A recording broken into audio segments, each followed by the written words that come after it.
Hello and welcome to Why You're Wrong, a new show where I look at some of football's biggest narratives to separate fact from fiction and let you know what you might be missing, as well as pointing out some mistakes of my own. And on today's episode, we're kicking off with a look back at the Arsenal fanbase meltdown, which greeted January's arrival of Jorginho. Arsenal went into the winter transfer window needing two things: a versatile attacker and midfield cover.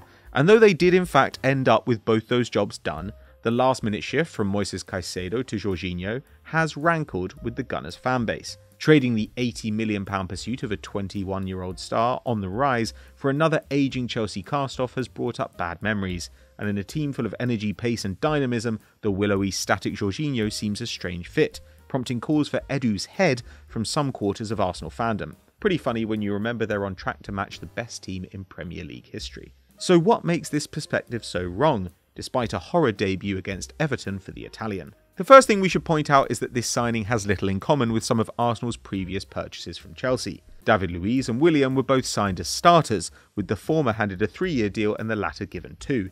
And that meant the club suffered when they were bad and would have lost a huge sum if the winger had ended up seeing out his contract. But Jorginho is not remotely in the same position. The Brazil-born playmaker has not been brought in to replace Partey or cover Xhaka's box-to-box responsibilities, but to take the place of Mohamed Elneny, who suffered a long-term injury in January. Even the most committed Jorginho hater, and I count myself as one of those, can't argue that he's not an upgrade on the Egyptian. And let's remember, this is not a move Arsenal are making in the middle of a rebuild. It's a dice roll aimed at securing a first title in 18 years. In this position, not taking a risk is the more foolish decision. The cost also puts this in the sensible category. Reports put the transfer fee at £12 million and the contract length at 18 months, meaning that if Jorginho earns the same $110k a week he has done with the Blues, the total cost of his time in North London will shake out to 20 mil. Isn't that a reasonable fee to try and close out a title run? And being objective, Jorginho should genuinely help in that aim. Even if he only plays in the Europa League, that will rest Arsenal's starters for domestic fixtures. But Jorginho could have a bigger role under a coach who pursued him at Man City in 2020 and finally landed his man in January. An exceptional passer, Jorginho is slightly below Partey's progressive passing numbers this season, with 4.9 per 90 to 5.5.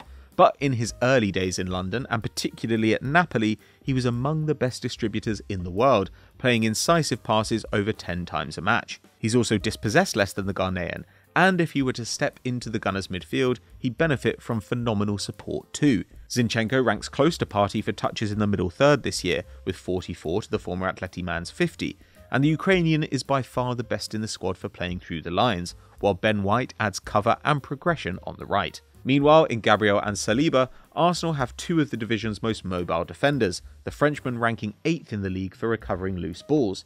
Partey is 10th, Jorginho, interestingly, is 6th. And as important as Partey has been, the difference between Arsenal last season and Arsenal this season is not the number 5 going to another level.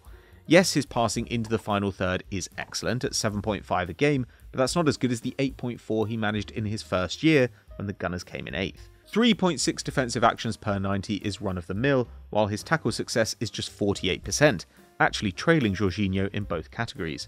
And his dribbling, always held up as some of the best in Europe, has been less prominent too, with just 0.7 completed take-ons per game, a huge drop from a high of 2 per 90, plus his success rate on the dribble is also down from 80% to 60%. None of this is to claim that he's been bad or that Jorginho would be better. The point is that the player can perform the role Arteta has set for him, and his mistakes or raw stats are less important than the overall functioning of the machine in which he is just one cog.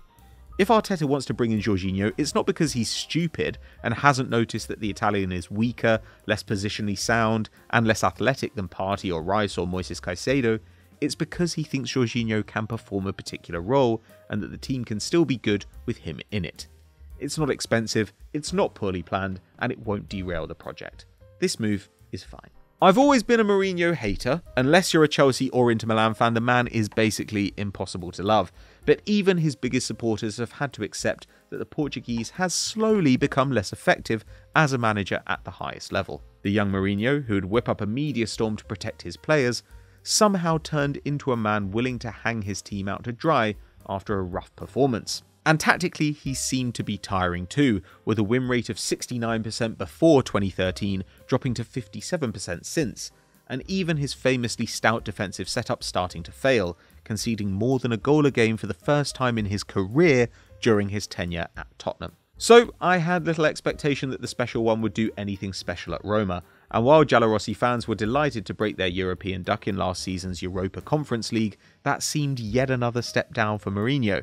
Champions League winner in 2010, Europa League winner 2017, Conference League winner 2022. But Mourinho's work at Roma this season has actually been excellent, and for once the manager may deserve slightly more praise than he's getting. The club rose from 6th to 3rd last weekend, but remain a hefty 16 points from top spot, and they'd be lower if not for the points deduction handed to Juventus.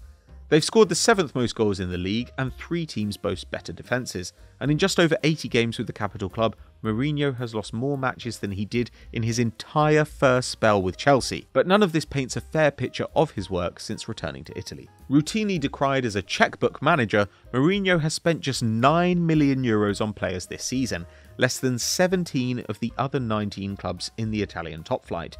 And while wages make that up a little, with the monster signing of Paulo Dybala Roma's chief expenditure, it's still impressive for him to be in touching distance of teams outspending him 10 times over while making a transfer profit of €40 million.